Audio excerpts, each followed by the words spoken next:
Bismillahirrahmanirrahim. Assalamualaikum warahmatullahi wabarakatuh. Alhamdulillah wassalatu wassalamu ala Rasulillah Nabiyina Muhammadin wa ala alihi wa ashabihi wa man walah. Wala hawla wala quwwata illa billah. Allahumma anfa'na ma 'allamtana wa 'allimna ma yanfa'una wa zidna ilman wattuqan wa salahan ya rabbal alamin. Para akhwat yang semoga dirahmati Allah Subhanahu wa taala. Alhamdulillah kita bersyukur kepada Allah Subhanahu wa taala atas limpahan nikmat yang diberikan kepada kita, nikmat sehat, nikmat luang, terlebih kita diberikan nikmat yang paling besar yang wajib kita syukuri, yaitu nikmat kita berada di atas agama Islam dan di atas manhaj yang lurus. Semoga Allah Subhanahu wa taala memberikan hidayah dan taufiknya kepada kita untuk senantiasa beristiqamah di dalam beribadah kepada Allah Subhanahu wa taala dan berpegang teguh dan melaksanakan sunnah-sunnah Nabi sallallahu alaihi wasallam. Para akhwat yang semoga dirahmati Allah Subhanahu wa taala, kita melanjutkan kembali pembahasan kita dari kitab Taysirul Alam Syarah Umdatul Ahkam, yang mana kita kemarin sudah menyelesaikan bab fil madhi, bab ghuslul janabah, mandi junub, ya, ghuslu minal janabah.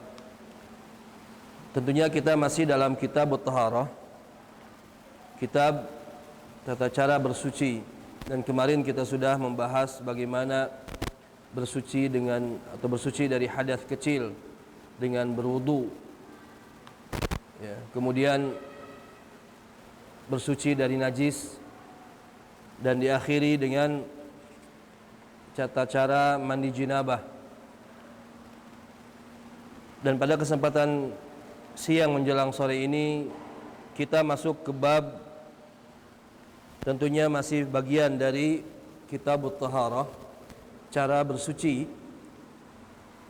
Muallif menuliskan bab di sini, babut tayammum, bab tayammum. Sebelum kita memasuki hadis-hadis yang membahas tentang tayammum, untuk sebagai mukaddimah tentang pengertian tayammum, ya, dan dalil-dalil disyariatkannya tayammum, ya, kemudian bagaimana cara bertayammum, ya, saya akan bacakan sedikit dari apa itu tayammum, ya. Tayammum merupakan taharah atau cara bersuci badaliyah atau pengganti dari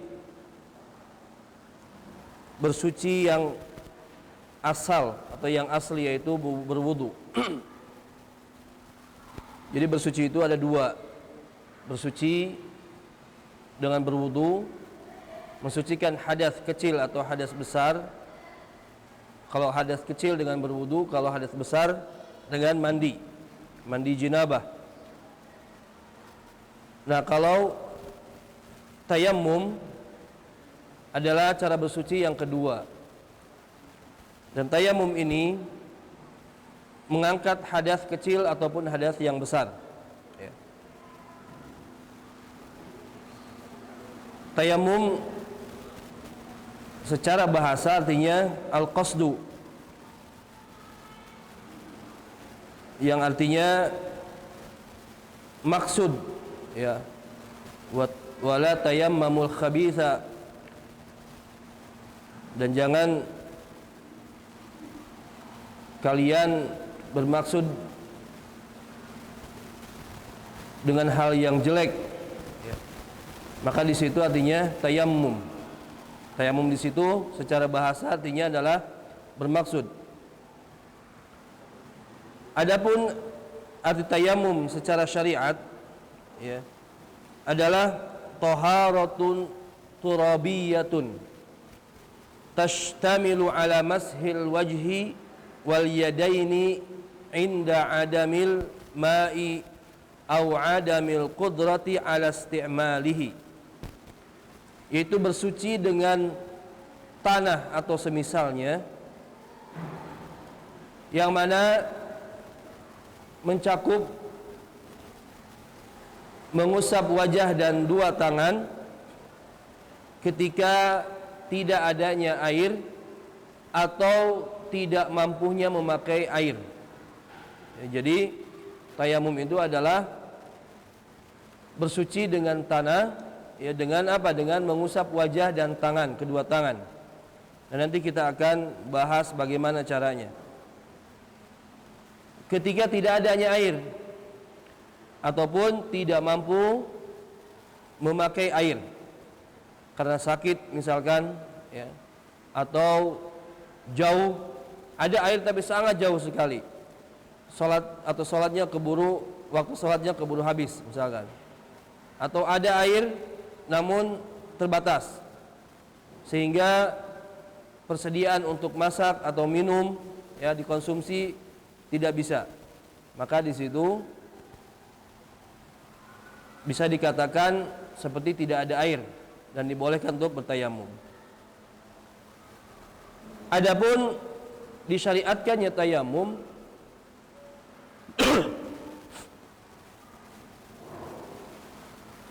dalil baik itu dari Al-Quran atau dari hadis dan ijma' para ulama, ya, ijma'nya para ulama. Adapun dari Al-Quran yaitu firman Allah Subhanahu wa taala, wa in kuntum marda aw ala safarin aw jaa ahadum minkum minal ghaiqi aw lamastumun nisaa falam tajidu ma'an fatayammamu sa'idan tayyiba famsahu biwujuhikum wa aydikum min. Surat Al-Maidah, ya, ayat 6, dan juga di dalam surat An-Nisa ayat 43 disebutkan juga dalil tentang disyariatkannya bertayamum. Dan jika kamu sakit atau dalam perjalanan, au ala safarin au jaa ahadum minkum minal ghaiti, au kembali dari tempat buang air atau berhubungan badan dengan istrimu, lalu kemudian tidak memperoleh air atau tidak mendapatkan air, fatayammamu, maka bertayamumlah dengan permukaan tanah yang bersih atau yang baik, kemudian sapulah mukamu atau usaplah mukamu dan tanganmu dengan tanah tersebut. Ini menunjukkan kalimat fatayammamu sa'idan tayyiba, maka sapulah mukamu, fatayammamu sa'idan tayyiba, maka bertayamumlah dengan tanah atau dengan permukaan tanah.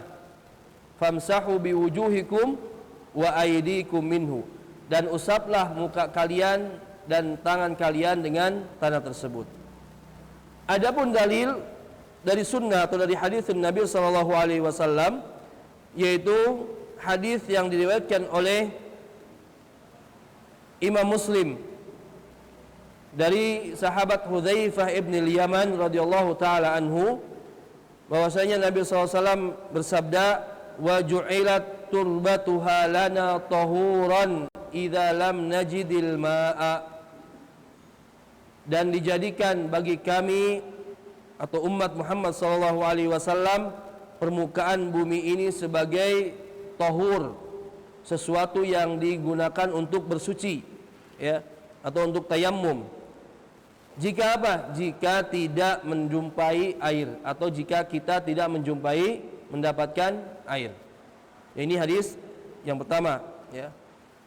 Hadis yang berikutnya yang menunjukkan kepada disyariatkannya tayamum, yaitu hadis Nabi sallallahu alaihi wasallam yang diriwayatkan oleh Imam Ahmad dan Tirmidzi, Imam At-Tirmidzi dan An-Nasa'i, dan hadis ini disahihkan oleh Syekh Albani rahimahullah dari sahabat Abu Hurairah radhiyallahu taala anhu, bahwasanya Nabi SAW bersabda, "As-sa'idu wudu'ul muslimi wa illam yajidil ma'a asyra sinin." Seluruh permukaan bumi merupakan alat bersucinya bagi seluruh muslim jika ia tidak mendapatkan air walaupun selama 10 tahun. Ya, kalau selama 10 tahun tidak mendapatkan air, maka cara bersucinya dengan tayamum. Dan hadis ini sahih. Ya. Dan banyak lagi para akhwat hadis-hadis Nabi yang menunjukkan kepada masyru'iyahnya atau disyariatkannya bertayamum. Jadi tayamum ini merupakan syariat yang diturunkan oleh Allah Subhanahu wa taala dari berbagai syariat. Ya, syariat Allah itu yang diturunkan kepada hambanya itu banyak. Dan salah satunya adalah tayamum sebagai kemudahan dari Allah Subhanahu wa taala untuk hambanya. Ya. Yuridullahu bikumul yusra wa la yuridu bikumul usra. Dan Allah Subhanahu wa taala menginginkan dari kalian itu apa? Dari umatnya, dari hambanya, kemudahan, bukan kesulitan. Ya. Dan ini atau syariat tayamum diturunkan untuk memudahkan hambanya di dalam menunaikan ibadah kepada Allah Subhanahu wa taala. Kemudian media apa saja yang digunakan untuk tayamum? Ya, kalau tadi masyru'iyah tayamum, ya, dalil disyariatkannya tayamum sudah jelas. Dari Al-Qur'an sudah ada, dari hadis sudah ada, ya. Bahkan ijma' para sahabat, para ulama mengatakan bahwa tayamum adalah disyariatkan sebagai pengganti wudu ketika seorang muslim tidak mendapatkan air atau tidak mampu untuk menggunakan air. Media yang dapat digunakan untuk tayamum, ya, tentunya sesuai dengan tadi, fatayammamu sa'idan tayyiba, maka bertayamumlah dengan permukaan tanah. Jadi media yang bisa digunakan untuk tayamum adalah seluruh permukaan tanah. Para ulama menyebutkan sa'idan adalah ma'ala alal ardi, seperti yang dikatakan oleh Ibnu Katsir rahimahullah. Sa'idan adalah seluruh yang terdapat di atas permukaan bumi, baik itu pasir, tanah, kerikil, batu, dan yang lain-lain. Jadi semuanya yang berada di atas permukaan bumi, dari tanah, kerikil, batu, ya, pasir, tentunya yang bersih, yang baik, maka dibolehkan untuk dijadikan media tayamum. Nah, caranya nanti kita akan bahas.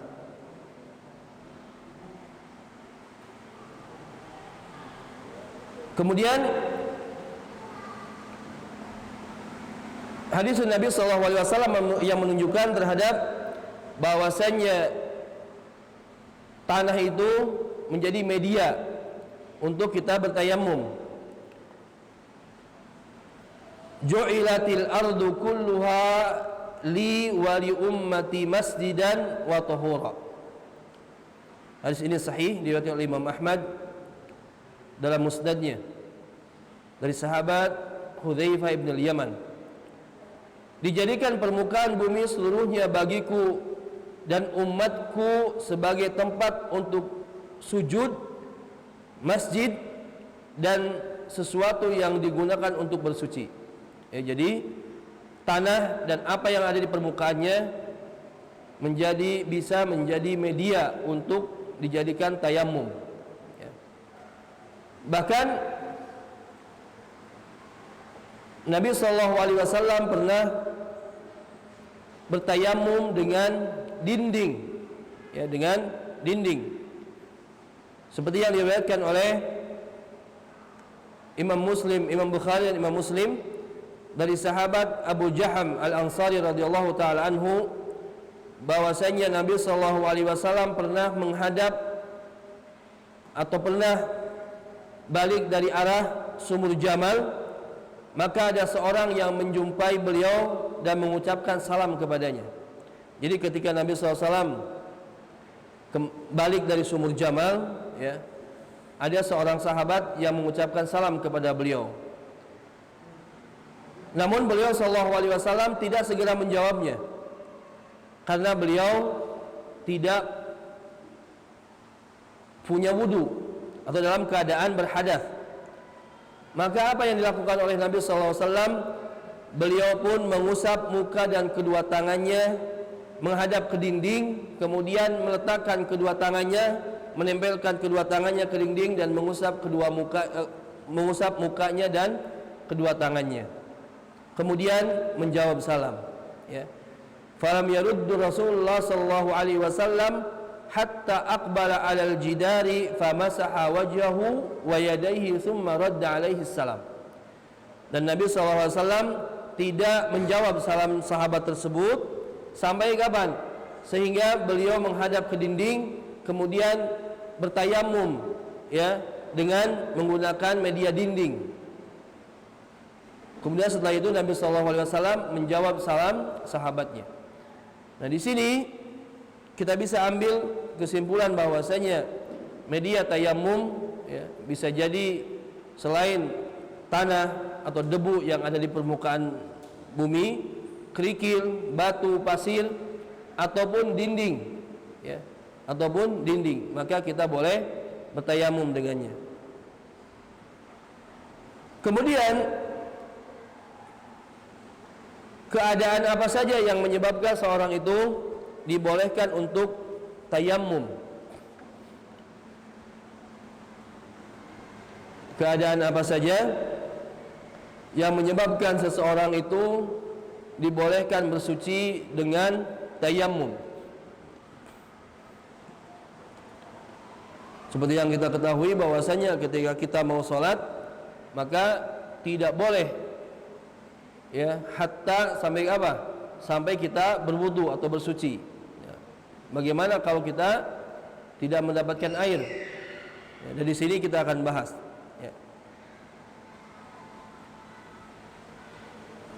Syekh Dr. Shalih bin Fauzan Al-Fauzan hafizahullah menyebutkan beberapa keadaan yang dapat menyebabkan seseorang itu bersuci dengan tayamum. Jadi beliau hafizahullah, Dr. Shalih bin Fauzan Al-Fauzan, ya, mengatakan ada beberapa keadaan yang dimana seseorang itu dibolehkan bersuci dengan tayamum. Yang pertama adalah jika tidak ada air, baik dalam keadaan safar atau tidak safar. Yang pertama adalah ketika kita tidak menemukan air, ya. Ketika tidak menemukan air, maka dibolehkan kita untuk bertayamum. Yang kedua, keadaan yang kedua adalah terdapat air namun dalam jumlah terbatas. Ada air namun terbatas jumlahnya. Misalkan sedang bepergian, safar, persediaan air hanya 1 jerigen. Dan 1 jerigen itu dibutuhkan untuk minum dan masak. Sehingga ketika dipakai untuk bersuci tidak akan bisa minum atau memasak. Maka di situ diperbolehkan untuk bertayamum, ya. Kemudian yang ketiga, adanya kekhawatiran jika bersuci dengan air akan membahayakan badan atau semakin lama sembuh dari sakit. Ya. Dan ini dibolehkan, seperti yang telah disampaikan oleh sahabat Amr ibn As. Ya. Ketika itu beliau di dalam satu peperangan, di dalam satu perjalanan, dan beliau mimpi junub, ya, dalam keadaan dingin yang sangat, ya. Maka beliau pun berijtihad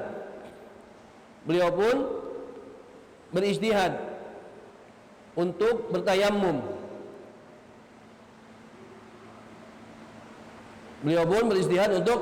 Kenapa? Karena dia merasa bahwa sangat dingin sekali, sehingga ketika dia mau memakai air, maka ditakutkan atas dirinya sakit. Dan beliau pun ketika kembali ke Madinah kemudian menyampaikan hal tersebut kepada Nabi SAW. Maka Nabi SAW pun hanya tersenyum dan menandakan itu adalah boleh, ya. Kemudian ketika seseorang tidak mampu menggunakan air karena sakit, ya, dan tentunya ini termasuk kepada bab ad-daruratu tubihul mahdzurat, ya. Keadaan darurat yang membolehkan hal yang tidak dibolehkan, ya. Kemudian para akhwat yang dirahmati Allah Subhanahu wa taala, bagaimana tata cara bertayamum? Ya, kalau tadi sebelumnya tentang pengertian tayamum, ya, kemudian media yang dapat digunakan untuk tayamum, keadaan yang dapat menyebabkan seorang itu bertayamum. Kemudian yang berikutnya adalah bagaimana tata cara tayamum Nabi sallallahu alaihi wasallam. Dan diantaranya hadis yang akan kita bahas di kitab ini, salah satunya, ya. Tata caranya adalah seperti hadis yang diriwayatkan oleh Imam Bukhari dan Imam Muslim dari sahabat Ammar ibn Yasir. Salah satu hadis yang akan kita bahas nanti di buku ini, yaitu ketika Nabi SAW mengutusku, kata beliau radhiyallahu ta'ala anhu, Ammar bin Yasir, dalam suatu keperluan, kemudian aku pun junub, ya, mengalami junub, itu mimpi junub. Dan aku pun tidak menemukan air, kata beliau radhiyallahu ta'ala anhu. Maka aku pun berijtihad, berguling-guling di tanah selayaknya berguling-guling hewan. Jadi Ammar ibn Yasir ini mengkiaskan, ya, ketika tayamum, ketika hadas kecil, bersuci dari hadas kecil, bisa dengan tayamum, itu dengan mengusap muka dan tangan. Namun beliau radhiyallahu ta'ala anhu belum mengetahui bagaimana caranya bersuci dari junub, dari hadas besar, namun tidak menemukan air. Maka beliau berijtihad untuk berguling-guling di tanah. Menghiaskan apa? Kalau mandi, kalau bersuci dari hadas besar, maka dengan mandi mengguyur seluruh tubuh dengan air. Beliau pun mengkiaskan hal tersebut dengan tanah, dengan tayamum. Maka beliau berguling-guling di tanah, ya. Kemudian aku ceritakan hal tersebut kepada Nabi SAW.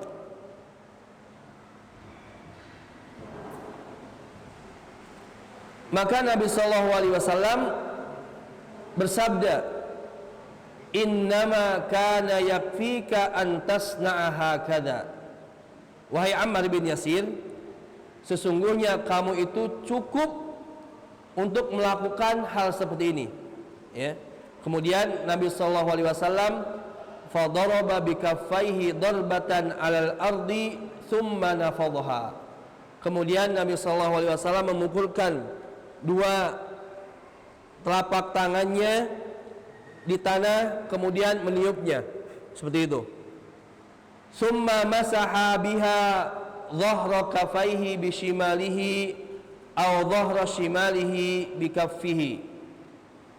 Kemudian beliau sallallahu alaihi wasallam mengusap punggung tangannya dengan yang kiri dan yang kiri dengan yang kanannya. Saya ulangi. Kemudian beliau mengusapkan setelah memukulkan tanahnya dengan kedua tangannya, kemudian meniup tangannya, mengusapkan tangan yang kanan dengan tangan yang kiri, tangan yang kiri dengan tangan yang kanan. Summa masaha bihima wajhahu. Kemudian Nabi SAW mengusapkan tangannya ke mukanya. Itu yang pertama. Yang kedua, cara yang kedua,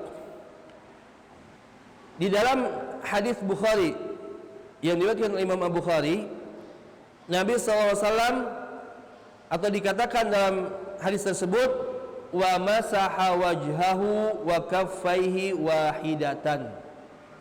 Setelah Nabi SAW memukulkan kedua tangannya ke tanah, kemudian meniupkannya, kemudian wa masaha wajhahu wa kaffaihi wahidatan, mengusap dengan kedua tangannya itu mukanya beliau, kemudian kedua tangannya, wa kaffaihi wahidatan, cuma satu kali, ya. Jadi cara tayamum sangat gampang sekali, seperti yang diajarkan Nabi SAW kepada Ammar bin Yasir, dan ini hadisnya sahih, diriwayatkan oleh Imam Bukhari dan Imam Muslim, ya. Kata Nabi SAW, innama yakfika hakada, sesungguhnya kamu cukup melakukan hal ini. Kemudian Nabi SAW memukulkan kedua telapak tangannya, kemudian meniup, kemudian mengusap. Yang pertama bisa dimulai dengan tangan dulu, kemudian dengan wajah, atau dengan wajah dulu, kemudian kedua tangan, ya. Dan itu cara tayamum. Namun para ulama juga, para akhwat yang dirahmati Allah Subhanahu wa taala, sebagian ulama berpendapat dengan hadis darbatul ula lil wajhi wa darbatul atsaniyah lil yadaini, bahwa tayamum itu dua kali pukulan. Pukulan yang pertama untuk muka, pukulan pertama untuk tangan. Dikatakan bahwa hadisnya, dikatakan ada kelemahan di dalam hadisnya, maka tidak bisa dijadikan hujjah. Dan satu kali pukulan itu adalah lebih kuat, Allah Ta'ala alam, ya. Namun para ulama juga berikhtilaf di dalam hal ini, ya. Namun yang paling rajih, yang paling kuat adalah yang pertama, dengan satu pukulan saja, ya. Kemudian para akhwat yang dirahmati Allah Subhanahu wa taala, yang berikutnya adalah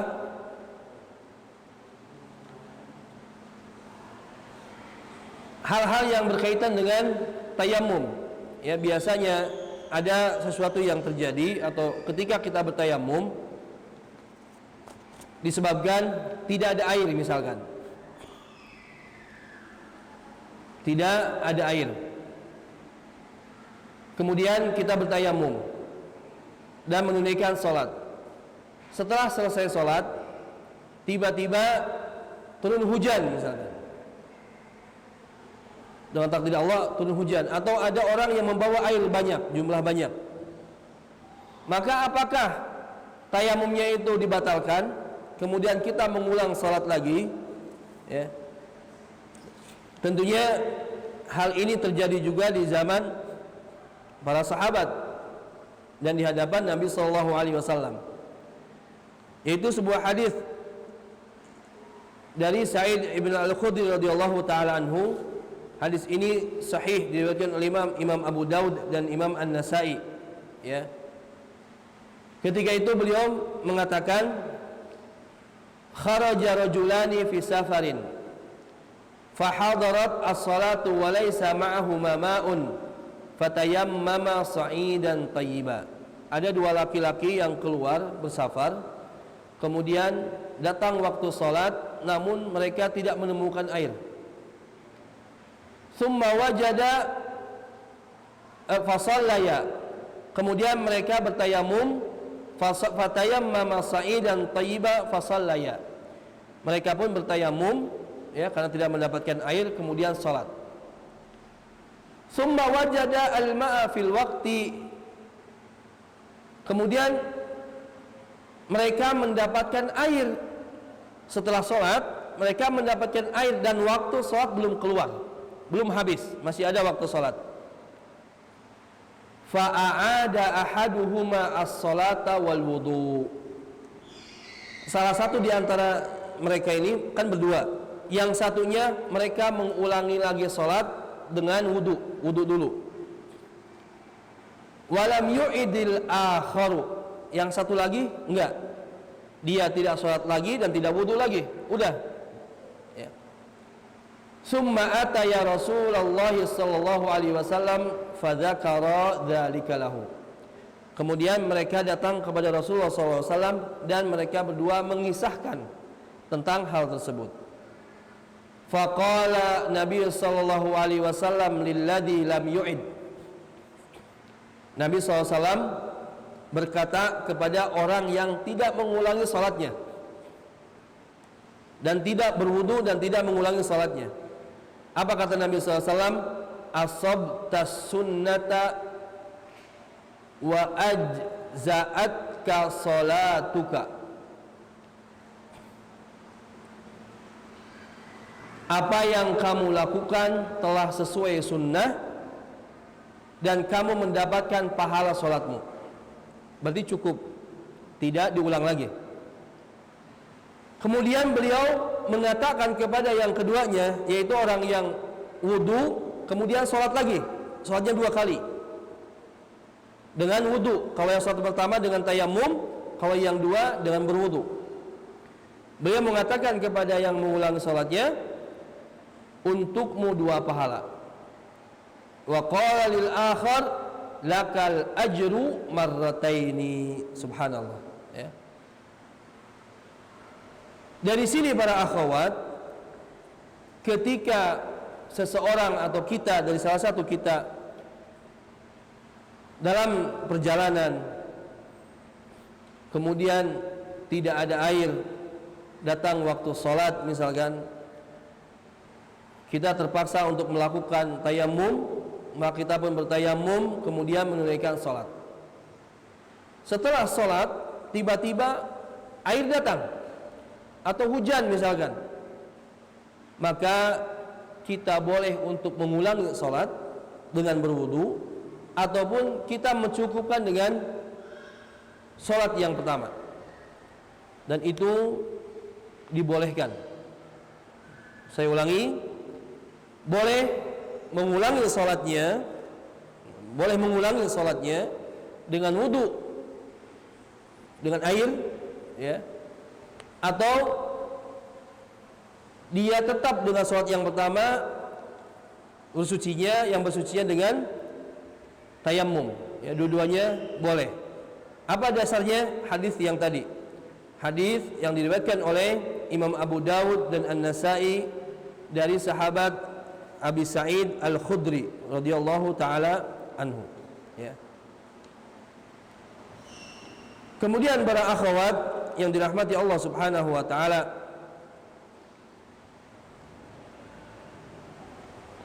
apa hikmahnya disyariatkannya tayamum, ya?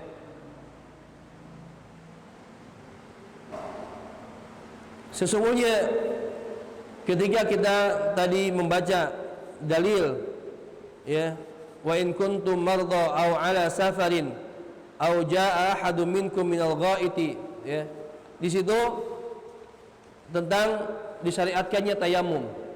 Kemudian Allah Subhanahu wa taala mengakhiri ayat tersebut dengan apa? Ma yuridullahu liyaj'ala 'alaikum min harajin. Allah tidak menginginkan kesulitan bagi kalian, tapi Dia hendak mensucikan kamu atau mensucikan kalian dan menyempurnakan nikmat-Nya bagi kalian supaya kalian bersyukur. Walakin yuridu liyutahhirakum wa liyutimma ni'matahu 'alaikum la'allakum tashkurun. Jadi Allah Subhanahu wa taala tidak menginginkan, tidak menghendaki kesulitan bagi kalian, tetapi ingin atau hendak mensucikan kalian dan menyempurnakan nikmat Allah Subhanahu wa taala yang diberikan kepada kalian agar kalian menjadi orang-orang yang bersyukur, ya. Jadi itu sebagai muqaddimah tentang tayamum ini. Jadi jangan ada yang sampai berpendapat atau beranggapan bahwasanya ketika kita tidak mendapatkan air, ya, tidak mendapatkan air, datang waktu sholat, kemudian kita pun meninggalkan sholat tersebut. Padahal Allah Subhanahu wa taala telah menurunkan salah satu syariatnya sebagai jalan keluar atau untuk mempermudah hambanya di dalam beribadah kepada Allah Subhanahu wa taala. Begitu juga para akhwat, ketika kita dalam keadaan safar, kemudian sama sekali kita tidak mendapatkan hal yang dipakai untuk bersuci, misalkan dikatakan, atau misalkan dalam pesawat, ya, atau dalam kendaraan, dan kita tidak bisa turun, tidak memungkinkan untuk turun, dan tidak ada air, walaupun ada air terbatas, maka apa yang dilakukan? Fattaqullaha mastata'tum.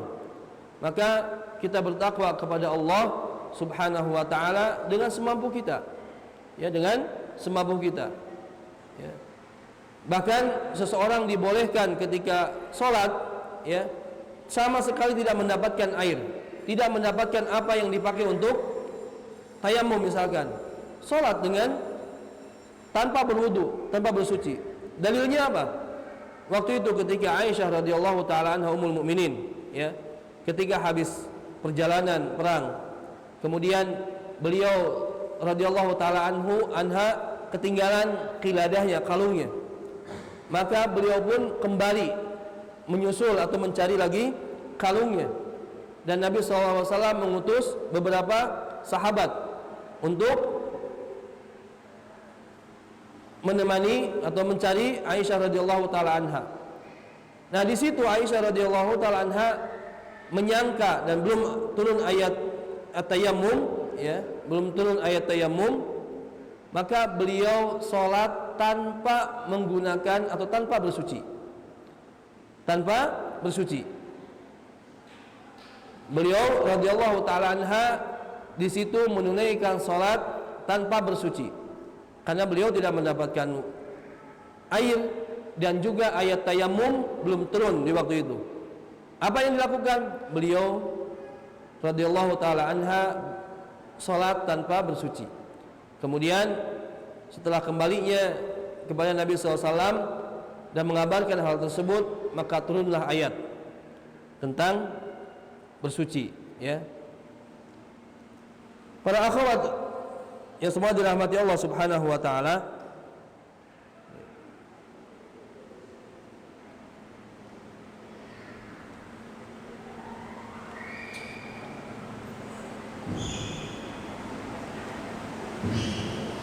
satu hadis insyaallah kita akan baca dari kitab ini, ya, karena waktu kurang lebih tinggal 1/4 jam lagi.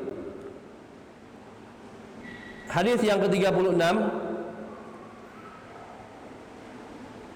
dari sahabat Imran bin Husain radhiyallahu taala anhu, anna Rasulullah sallallahu alaihi wasallam ra'a rajulan mu'tazilan lam yusalli fil qaumi faqala ya fulan ma mana'aka an tusalliya fil qaum faqala ya Rasulullah asabatni janabatun wala ma'a faqala 'alaika bis-sa'idi fa innahu yakfik. Yaitu sahabat Imran bin Husain. Imran bin Husain ini adalah Imran bin Husain bin Ubaid al-Khuzai. Beliau radhiyallahu taala anhu masuk di tahun atau di waktu Khaybar, perang Khaybar. Dan beliau radhiyallahu taala anhu termasuk ulamanya para sahabat, ahli fikihnya para sahabat, ya. Beliau diutus ke negeri Basrah. Basrah itu adalah kota yang ada di Irak, ya, Basrah. Kita sering mendengar antara Basrah dan Kufah. Sama, dua-duanya ada di Irak, di negeri Irak, di negara Irak. Yang satu Kufah. Kufah itu daerah yang berdekatan sekali dengan ibu kotanya Baghdad. Kemudian Basrah berada di daerah pelabuhannya, ya, pelabuhan dari kota Irak ini. Beliau diutus ke Basrah untuk mengajarkan ilmu di sana di zamannya Umar bin Khattab radhiyallahu taala anhu, dan beliau meninggal di sana. Nah, beliau menuturkan bahwasanya Rasulullah SAW melihat seorang laki-laki yang mu'tazilan, yang menyendiri ketika sholat dilaksanakan. Dia tidak mengikut sholat. Kemudian Nabi SAW pun bertanya, setelah selesai sholat bertanya, ya fulan, ma mana'aka an tusalliya fil qaum. Wahai fulan, apa yang mencegah engkau untuk sholat bersama manusia, bersama orang-orang? Faqala, maka dia pun berkata, ya Rasulullah, wahai Rasulullah, asabatni janabatun, aku terkena junub. Maksudnya apa? Aku sedang junub dan aku tidak mendapatkan air. Maka sabda Nabi SAW, alaika bis-sa'idi fa innahu yakfik. Wahai fulan, cukup, maka engkau cukup melakukan tayamum dengan tanah dan itu mencukupimu. Hadis ini para ikhwah, para akhwat, bagaimana Rasulullah SAW mengajarkan kepada salah seorang yang tidak ikut berjamaah dikarenakan berijtihad, ya. Kalau dia junub kemudian tidak mendapatkan air, belum mendapatkan air, maka dia boleh menunggu sampai kapan? Sampai menunggu datangnya air. Kemudian dia pun bersuci atau mandi janabah. Dan namun Rasulullah SAW di sini mengajarkan kepadanya bahwasanya ketika seseorang itu junub kemudian tidak mendapatkan air, maka dia diganti cara bersucinya dengan tayammum, ya.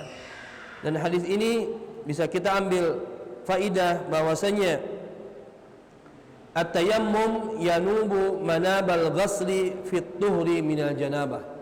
Tayammum bisa mewakili mandi jinabah dalam bersuci ketika seseorang tidak mendapatkan air.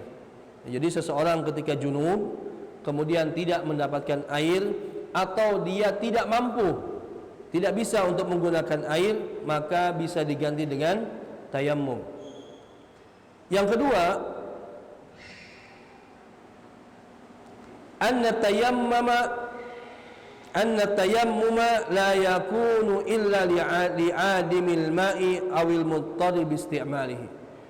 Tayammum hanya digunakan atau boleh dipakai ketika tidak ada air ataupun tidak mampu menggunakan air, ya. Berarti seseorang itu harus berusaha terlebih dahulu untuk mendapatkan air. tidak mentang-mentang atau tidak cepat-cepat untuk mengatakan oh tidak ada air, tapi dia belum berusaha. Dia harus berusaha dulu untuk mencari air atau mendapatkan air. Dan apabila tidak mendapatkan air, maka boleh baginya untuk bertayamum. Begitu juga dia harus meyakini bahwa ketika ada air namun dia atau persediaannya terbatas dan tidak akan cukup untuk kebutuhan yang pokok, minum atau makan atau memasak, maka dia pun boleh untuk bertayamum. Kemudian faedah yang berikutnya, la yanbaghi liman ra'a muqassiran fi 'amalin an yubadirahu bit-ta'nifi awil laumi hatta yastawdihahu anis sababi fi dzalika fala'alla lahu udhran. Tidak sepantasnya bagi seseorang yang melihat orang lain itu melakukan atau pelanggaran atau tidak menunaikan kewajiban, ya. Ketika seseorang, kalau kita melihat ada seseorang yang tidak menunaikan kewajiban, ya, maka tidak boleh bagi kita untuk gampang-gampang mencercanya atau memarahinya. Sampai kapan? Sampai kita meminta penjelasannya, ya. Nabi SAW mempunyai adab yang sangat mulia. Apalagi kita hidup di lingkungan lembaga pendidikan, terlebih bagi seorang ustadz atau ustadzat atau guru. Ketika kita melihat ada murid, ada yang lain melakukan kesalahan, ya, meninggalkan kewajiban, maka kita jangan gampang-gampang memarahinya atau memakinya atau menghukumnya. Tapi apa? Seharusnya kita bertanya dulu, kenapa kamu melakukan ini? Sehingga kita tahu alasannya. Jangan-jangan dia itu melakukan ini atau meninggalkan kewajiban karena dia udzur, ya, karena dia mempunyai udzur.